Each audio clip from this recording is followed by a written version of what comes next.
bienvenue sur Caro Magic Books. Je vous retrouve aujourd'hui, alors sans grande surprise, pour vous faire ma palle du mois de la fantaisie qui est organisée par Piketty Bookin.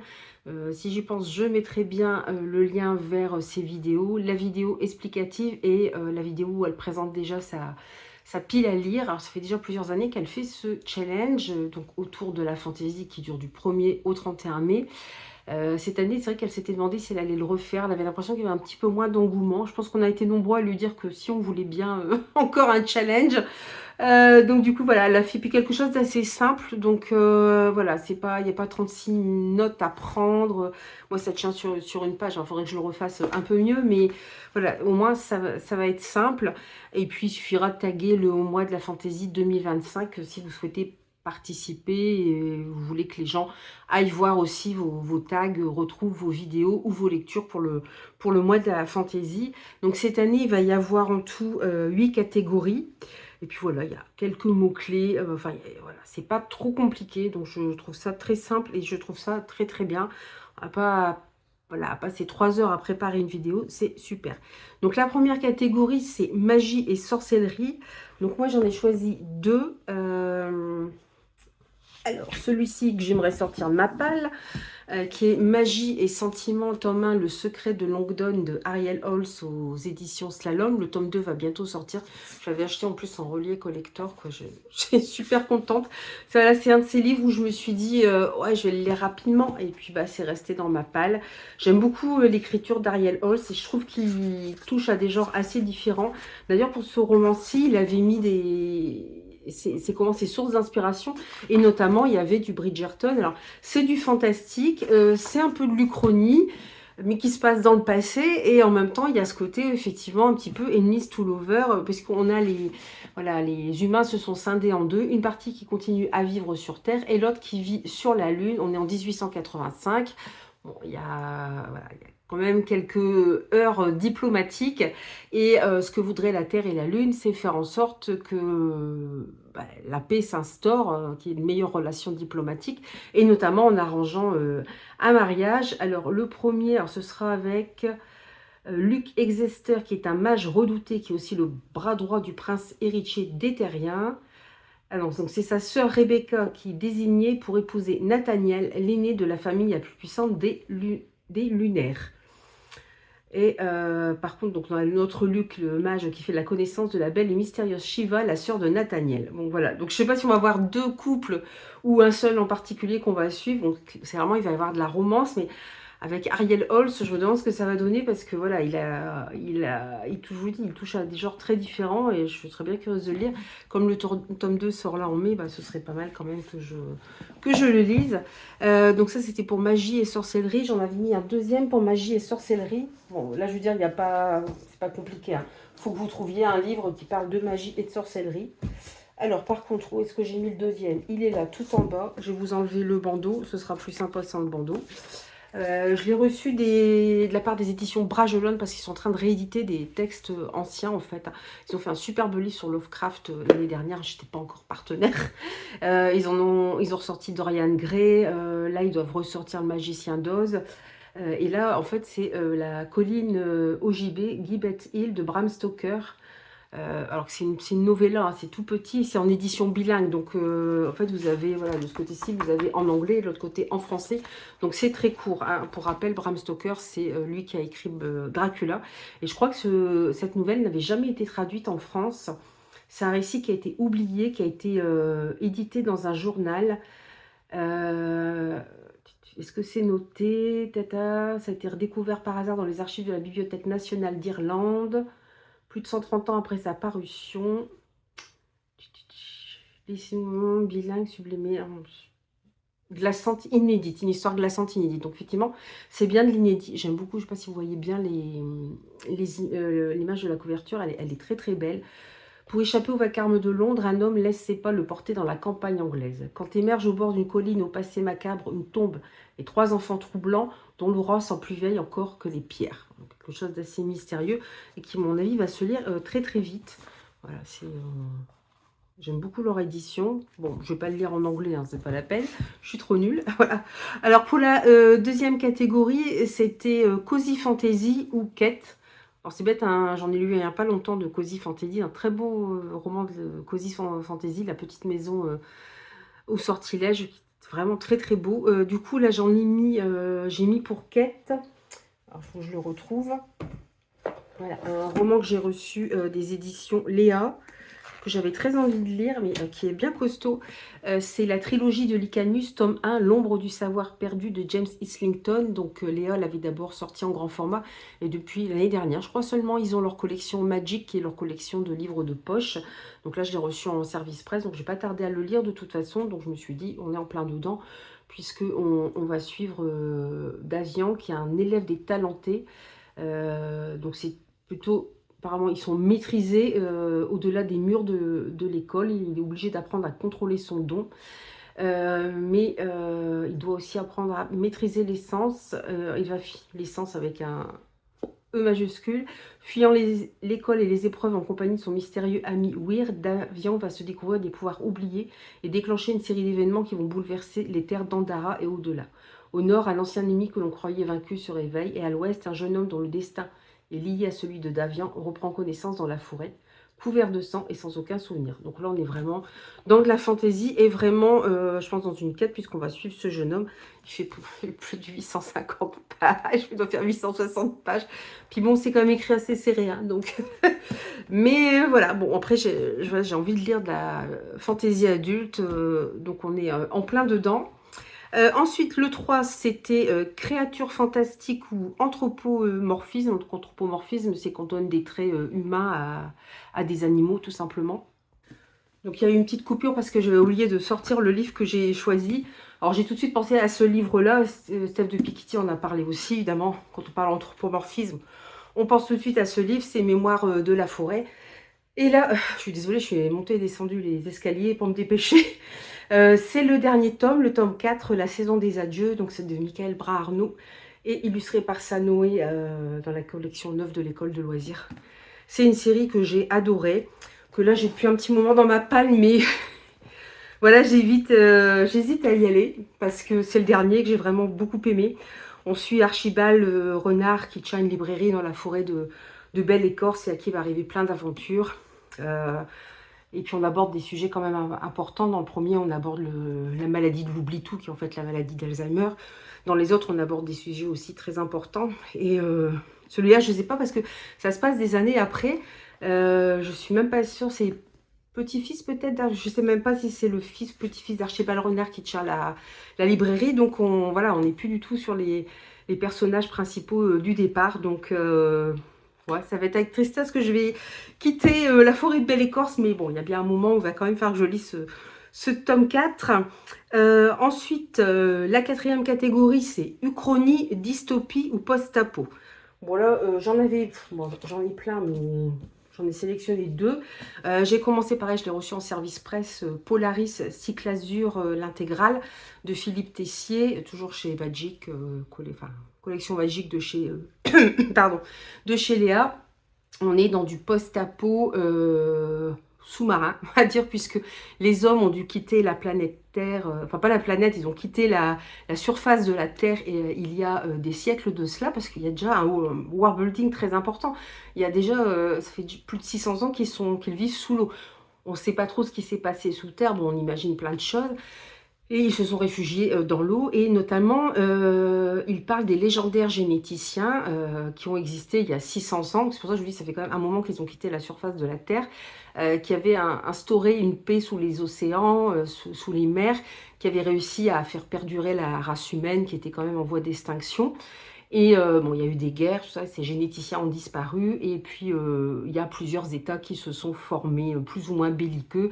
Bon, on sent que c'est très tendu entre les différents États, et on va suivre un groupe de personnages qui s'occupent, alors tome 1 c'est Point Nemo, ils s'occupent justement de ce Point Nemo qui était une ancienne base, bon, tout est sous mer, hein, les hommes, c'est des hommes et femmes qui sont nés sous l'eau, donc n'ont jamais connu la surface de la Terre.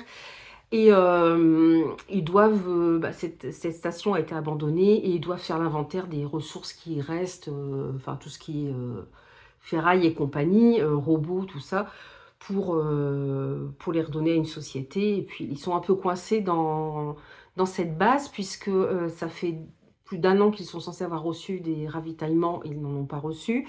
Une grosse partie de leur équipe a pris un des sous-marins pour aller chercher des secours, ils ne sont jamais revenus. Voilà, donc on les retrouve quand même dans cette position pas facile. Au tout début, on assiste à une guerre aussi, enfin une bataille entre 2 États, et on ne sait pas pourquoi. Voilà. Et puis ils vont faire la rencontre d'autres personnages.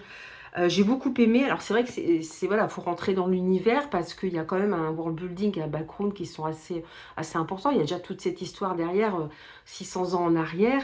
À la fin du tome 1, d'ailleurs, il y a un petit récapitulatif de ce qui s'est passé, bref, présentation de l'univers, qui est pas mal, que je vous conseillerais même de lire avant de lire le roman, avant de lire le tome 1. Là, c'est à la fin du tome 1. Il y a un glossaire aussi, donc ça, c'est super pour s'y retrouver. Voilà, puis il y a beaucoup de termes, effectivement, sous-marins, de ce qu'utilisent les hommes et les femmes pour se battre, notamment. Et bon, ça, c'est vrai que c'est pas évident, mais en même temps, c'est vachement prenant. J'ai beaucoup aimé. J'aime bien quand on me fait pénétrer comme ça dans un autre univers et être complètement prise dedans et avoir l'impression d'être avec les personnages. Bon, ça dégomme, hein. On ne s'attache à personne, attention, c'est terrible, mais les personnages sont super bien faits aussi, super bien campés. Et là, bah, du coup, j'ai le tome 2 et le tome 3 à lire. Le tome 2, c'est Crépuscule, donc c'est pareil, il va y passer aussi. Et puis, j'en avais choisi un deuxième, Dream Day, que j'ai reçu. Alors ça, par contre, c'est Actes Sud Jeunesse qui me l'a envoyé. Très gentil de leur part, c'était pas prévu. Il est sorti là en avril, en plus je l'avais repéré sur leur compte. Mais ouais, il a l'air top. C'est de Elisabeth Uttara. C'est pareil, on est dans une dystopie. Il y a encore le petit mot, bonne lecture. On est dans une dystopie. Alors, young adulte, en fait, les humains peuvent... C'est une puce, je crois. Ouais, c'est ça. Une puce cérébrale. Grâce à cette puce, ils peuvent vivre dans la peau de leur star préférée. Donc, vivre leur rêve, d'où le nom Dream Day. Et puis, évidemment... il va se passer des choses qui ne devraient pas se passer. On va suivre Jube qui accepte une proposition de participer à une expérience inédite. Ce n'est que le début d'une aventure vertigineuse où chaque nuit le propulse dans des univers insoupçonnés. Et si le destin de l'humanité se jouait dans nos rêves. Voilà, ça a l'air très spécial. Je pense qu'il va se dégommer très vite. Hein. C'est du young adulte. Donc j'ai hâte de le découvrir. Ensuite, la 5e catégorie, c'est suite de saga. Déjà, j'ai mis, je me suis dit, je vais mettre le tome 3 de Polaris, hein, histoire de finir la saga. Par contre, le tome 3, comment il s'appelle? Je ne sais pas si je vais le retrouver ici. Bon, sinon, peu importe. Hein. Ça doit être marqué au début en plus, mais les pages sont tellement fines que... alors, c'est le tome 3, c'est Equinox. Ouais, ok, ouais, cycle Azure, parce qu'il y a un cycle Equinox aussi après. En fait, à la base, Polaris, c'est un jeu que l'auteur a inventé. Hein, donc, voilà, donc il a des univers très étendus. Il y a d'ailleurs, il y a un cycle, je pense que c'est un préquel. Voilà, donc peut-être en savoir plus sur les généticiens, je ne sais pas trop. Donc, je me suis dit, je peux mettre déjà le tome 3 de Polaris. Et puis, sinon, j'ai une lecture commune, justement, de prévue sur ce livre. J'avais oublié. Gods of Men, tome 2 de Barbara Kloss. J'ai lu le premier, il y a quoi, il y a 1 ou 2 mois.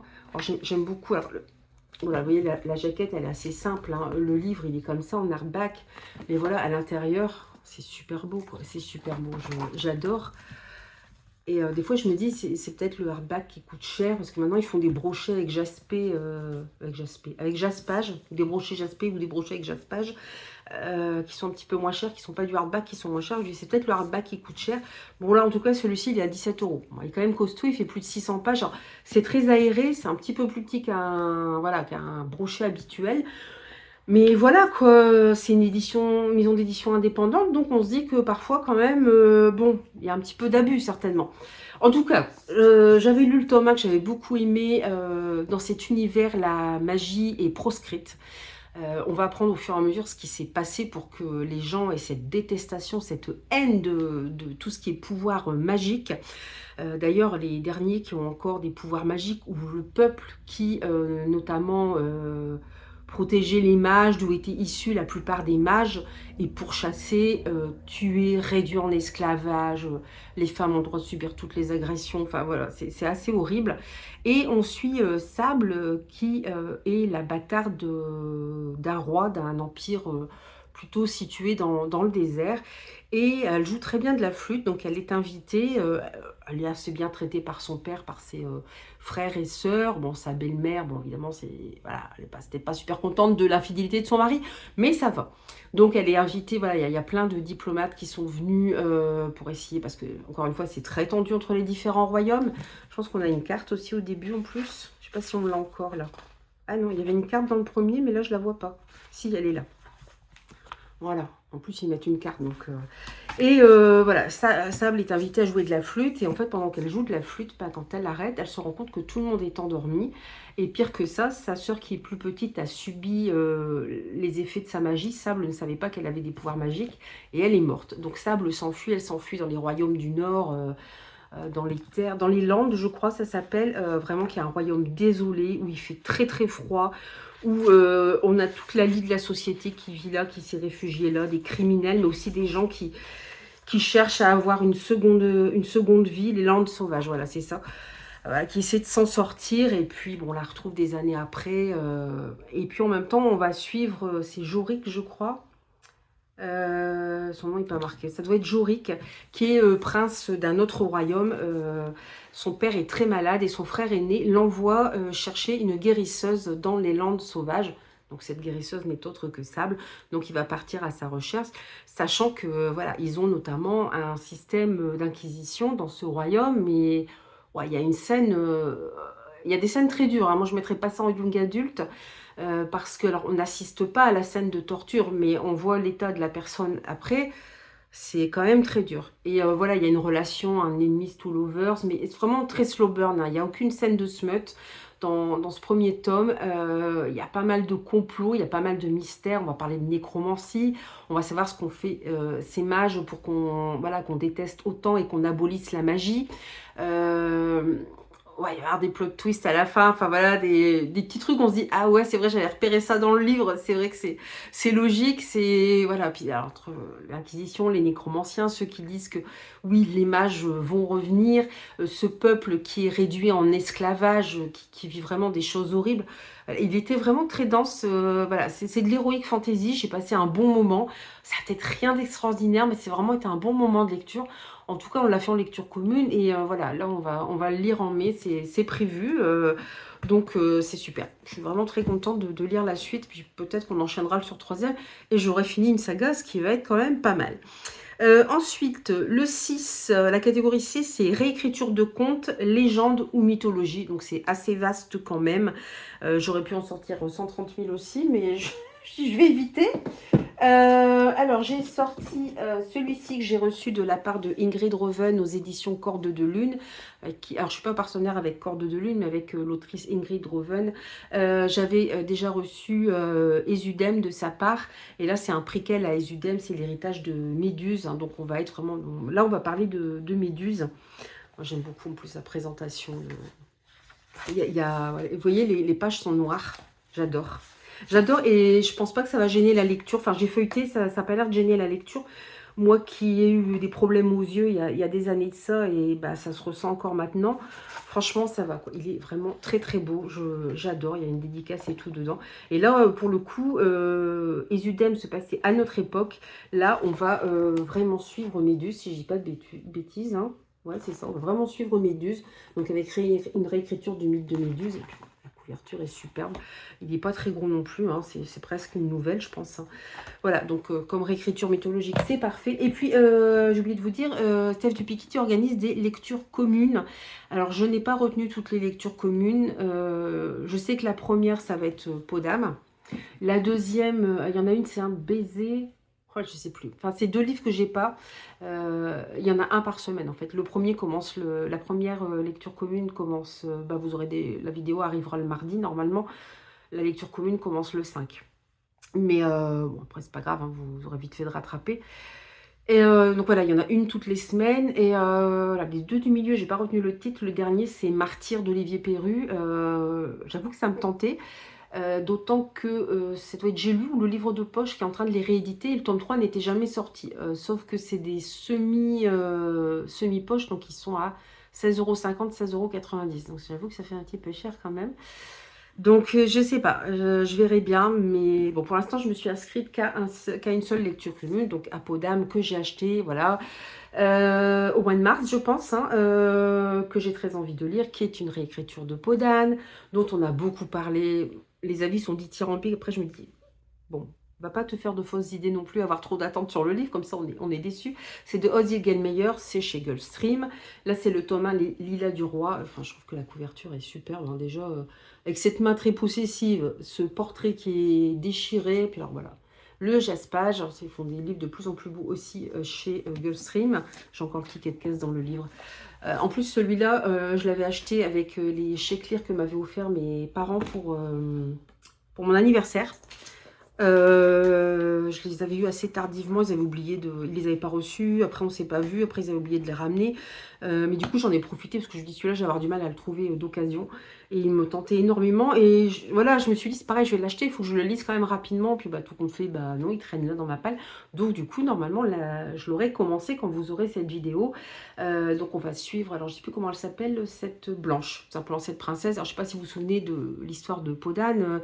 Voilà, on a une princesse qui vit avec ses parents, son père est fou amoureux de sa femme, mais elle meurt et il reporte son affection très déplacée sur sa fille et elle lui soumet une série d'épreuves avant d'accepter de l'épouser parce qu'elle n'a pas trop le choix. Voilà, bon, je vous en dis pas plus, si vous n'avez pas lu le conte, vous aurez peut-être envie de le découvrir par vous-même. Donc voilà, il y a ce côté un peu incestueux quand même dans Peau d'âne, le conte d'origine. Donc on va retrouver ça là-dessus, d'autant qu'au début, alors c'est pareil, il perd sa femme, la mère de Blanche décède et Blanche est considérée comme rien, quoi. Elle se dit, je suis assez intelligente, je peux succéder à mon père à la tête du royaume, j'en suis capable. Sauf que pour son père, elle n'est qu'une fille à marier, donc ça ne l'intéresse pas. Mais elle va vouloir montrer son intelligence, mais je pense que ça va se retourner contre elle parce que du coup, son père va la regarder d'une autre façon. Après, je ne sais pas dans quelle direction on va aller parce que je pense qu'on a aussi elle doit avoir une fée marraine aussi. Mais encore une fois, ça ne doit pas être la fée marraine des fées Disney. Voilà, c'est quelque chose d'assez sombre. Moi, j'aime beaucoup les réécritures de contes et j'ai hâte de découvrir ce qu'en a fait l'autrice. Ensuite, la 7e catégorie. Alors là, on est dans de la bitlit ou de l'urban fantasy. Bitlit, on va dire que c'est un sous-genre de l'urban fantasy. L'urban fantasy, ça se passe soit à notre époque, soit dans un futur proche. Ça se passe en ville, évidemment, donc le terme urbain. Et on est à une époque où, en fait, toutes les créatures fantastiques, ou une partie du moins, a fait son coming out, s'est présenté, a dit hey, coucou les humains, on est là, on existe. Hein. Donc vous avez toutes sortes de créatures, des vampires, des loups-garous, des fées, des faées, toutes sortes de métamorphes. Voilà, on en avait pas mal ce genre de littérature. Moi j'avais les Anita Blake dans ma palle, les Sœurs de la Lune, les Femmes de l'autre monde. Voilà, j'en avais commencé plusieurs aussi. La Bitlit, bah, normalement c'est mordre, donc c'est plus avec des vampires. Bon, voilà. Après, c'est un genre dont je m'étais un petit peu lassée. Notamment les Anita Blake, j'aimais beaucoup parce que c'était une nécromancienne et une chasseuse de monstres qui tuaient des humains. Sauf que ça finissait à chaque fois en... C'était smut, smut, smut, smut, smut, smut, smut, smut, smut, smut. Voilà, c'était que ça. À chaque fois qu'il y a un nouveau personnage masculin qui arrive, c'est pouf, allez, hop, tu passes à la casserole. Voilà, c'était que ça. Je m'en suis un petit peu lassée. J'ai encore mes livres. Je me demande si je vais pas les vendre. Donc j'étais un petit peu lassée, mais là il y a Bragelonne qui m'a envoyé, du coup ça va bien tomber parce que je ne me suis pas trop pris la tête à trouver la catégorie. Le tome, alors déjà au tome 14 de Merci Thompson de Patricia Briggs.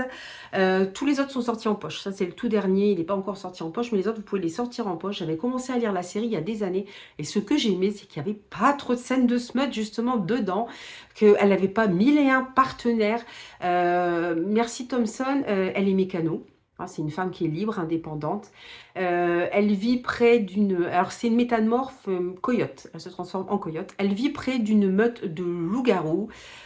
Ses relations sont peut-être un petit peu tendues, mais on sent qu'il y a un petit quelque chose avec l'alpha de la meute, qui lui-même a une petite fille qu'il a eue avec une humaine. Voilà, donc c'est un petit peu tendu, on voit, mais voilà, j'ai beaucoup aimé le personnage, le côté indépendant de cette héroïne, et effectivement, il n'y a pas, alors je ne sais pas le tome 14 ce que ça va donner, mais il n'y a pas 36 000 personnages masculins avec lesquels elle va se mettre, ce que j'avais énormément apprécié. Le côté aussi héroïne forte. Et puis, je ne sais plus si c'est dans le tome 2 ou 3, et il lui arrive quand même quelque chose de terriblement traumatisant à Mercy Thompson. Donc, on va voir un petit peu aussi la reconstruction derrière. Et voilà, et ça fait... voilà, on va parler des agressions que subissent les femmes, en fait. Elle, toute métamorphe qu'elle est, toute... forte qu'elle est, malheureusement, elle va aussi en être victime. Donc voilà, donc on a tout ça et j'ai trouvé, c'était, oui, c'est du fantastique, mais pour le coup, c'est une héroïne qui peut être qui peut être proche de nous. C'est un personnage que j'ai beaucoup aimé et voilà, et tout ne passe pas par des scènes de smut ou par des rencontres avec le nouveau beau mâle qui est arrivé en ville, parce que ça, je peux plus, je peux plus. Voilà, j'en ai lu beaucoup à une époque, je peux plus. Et voilà, donc j'ai hâte de retrouver mon héroïne. Ensuite, en 8, alors soit de la dark fantasy, soit de l'horreur. Alors c'est pas de la dark fantasy, j'en ai eu là il n'y a pas longtemps, mais c'est pas grave. Alors par contre, horreur, là j'en ai une tonne. J'en ai sorti plein. Alors par contre, je sais pas si on peut mettre des graphiques. Son graphique, j'ai notamment le dernier recueil de Junji Ito, Dans l'ombre, qui est sorti chez Mangetsu, qui est la branche manga de Bragelonne. Pareil, hein, chez... j'ai pas pris le bon tome. Bon, c'est pas grave. Il est là ou il est... Bon, peu importe. Chez Mangetsu, ils ont sorti aussi la série Smile, qui est un manga d'horreur aussi de Hattori Mitei. Là, c'est le tome 2 que j'ai dans les mains. Sur le premier... Alors, attendez, là, j'ai le quoi? Là, j'ai le 3, voilà. Sur le premier, vous voyez aussi la figure du Bouddha. Sur le 2, la figure de Jésus-Christ. Sur le 3, vous revoyez la figure du Bouddha. Voilà, c'est... C'est un journaliste qui est, je crois que sa petite amie vient de le quitter, il a du mal à trouver du boulot et il va voilà, enquêter sur une secte assez étrange. C'est un manga d'horreur de toute façon, alors je ne sais pas si on peut les mettre, mais on verra bien. Sinon, je vous avais dit que j'avais reçu le mois dernier, Actes Sud de Jeunesse va sortir une collection d'épouvantes pour jeunes adultes, donc j'avais reçu en... épreuve non corrigée, leur toute première, ce sera leur première parution, ce sera en juin. Ce soir, c'est Carnage de Antoine Pietri. Voilà, donc ça c'est l'épreuve non corrigée. Et en fait, hop, vous retournez le livre, vous avez leur autre parution, vous avez quelques pages de la prochaine parution. Là, ce soir, c'est Carnage, on va suivre des ados qui vont se rendre à une fête et je crois que ça va très très mal se passer. C'est ça, c'est une fête. Faut pas que je confonde parce que je lis l'autre. 3 jeunes losers embrumés par les vapeurs d'alcool et de pétards sont soupçonnés de plusieurs meurtres particulièrement horribles. Leur enquête pour se disculper les confronte à des êtres aussi invincibles que violents. S'agit-il de monstres, de membres d'une secte adepte de sacrifice humain? Voilà. Apparemment, c'est assez horrifique quand même si c'est de l'épouvante. Jodie, des livres de la crypte, en a parlé, elle l'a déjà lu. Ça le dit quand même pour un jeune adulte, c'est déjà... c'est déjà bien corsé apparemment. Alors, Young Adult plus, hein, parce que j'ai lu les premières pages. La première page, le lycéen chercha à tâtons sur son bureau la petite boîte métallique où était rangée sa boulette de shit, son paquet de tabac et ses feuilles longues. Donc voilà, ils le disent bien, hein, c'est des losers qui se droguent et qui boivent. Hein. Donc ne pas mettre entre toutes les mains, c'est pas du young adulte. C'est jeunes adultes, c'est pas young adulte. C'est vrai qu'il y a encore une différence. Voilà, et puis après j'en ai plein à vous présenter. J'ai trouvé ce livre dont on parle beaucoup de Morgane Cossario en ce moment, mais...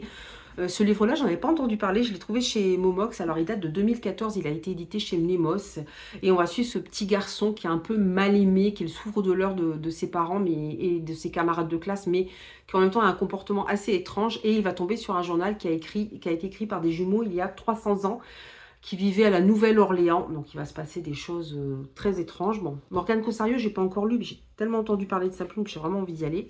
La Ronde de nuit de Bora Chung aux éditions Rivage, qui est un recueil de nouvelles, mais avec un fil rouge, puisqu'on va suivre une femme qui est gardienne de nuit. Oui, c'est sa gardienne de nuit, et apparemment qui s'occupe... Elle raconte ses rondes dans les couloirs d'un étrange institut de recherche où sont conservés des objets paranormaux. Donc c'est des nouvelles, mais en même temps on suit toujours la même guide et voilà, il va se passer des choses étranges. Pour Achung, c'est elle qui avait écrit aussi Lapin maudit, qui est un recueil de nouvelles aussi horrifiques, qui était pas mal du tout, qui d'ailleurs a été édité chez Matin Calme, qui est une maison d'édition qui éditait notamment je crois que c'était que de la littérature coréenne qu'ils éditaient. Asiatique, sûr, et je crois que c'était que coréenne en plus. Ils ont fermé malheureusement, une émeu indépendante de plus qui a fermé. Et Rivage a repris, donc là ils ont sorti la ronde de nuit. Mais ils ont sorti aussi en poche Lapin Maudit, que je vous conseille aussi si vous aimez voilà, les nouvelles d'horreur. Alors évidemment c'est des nouvelles, il y en a que vous allez mieux aimer que d'autres. Mais il y en a qui valent vraiment, vraiment le détour. Celui-ci, je crois que c'est en écoutant Jodie que j'en ai entendu parler. Carcoma de Leila Martinez aux éditions du Seuil. On est dans un village de Castille et il y a une maison étrange. Voilà, donc vous avez compris pourquoi je l'ai acheté, je ne pouvais pas passer à côté. Voilà, alors il y a des portes qui claquent, des bruits de meubles qu'on traîne, des âmes défuntes qui s'accrochent aux mollets et qu'on écrase pour les tenir en respect. Et 4 générations se succèdent entre ces murs. Dans cette famille, ce ne sont pas les bijoux ou la tendresse que se transmet de mère en fille, mais les rancœurs, la jalousie, la douleur, la carcoma. Je ne sais pas ce que ça veut dire carcoma. Qui ronge, qui ronge, qui ronge. Parce qu'il y a une BD qui est sortie au même moment qui s'appelle Carcoma aussi, où on suit des gens qui ne descendent jamais du bateau sur lequel ils sont. Ils ne veulent pas retourner sur Terre. Et ils vont être obligés à un moment de remettre les pieds sur, voilà, sur le sol. Bon, ça leur plaît moyen. J'avais trouvé celui-ci aussi, c'est l'auto-édité, La Maison des Pleurs de Meg Men. Bon, de toute façon, rien qu'à voir la couverture et le titre, vous comprenez pourquoi j'y suis allée. On va suivre Éléonore, Damien et Esther qui emménagent dans leur nouvelle maison, inondée 2 ans plus tôt. Ils aspirent à un nouveau départ. Mais c'est sans compter sur les disputes, les comportements étranges, les phénomènes inexplicables, la disparition et ces pleurs constants. Voilà, moi j'ai pas résisté. Je sais plus qui en a parlé d'ailleurs. C'est peut-être aussi Jodie. C'est ma référence en matière d'horreur de toute façon.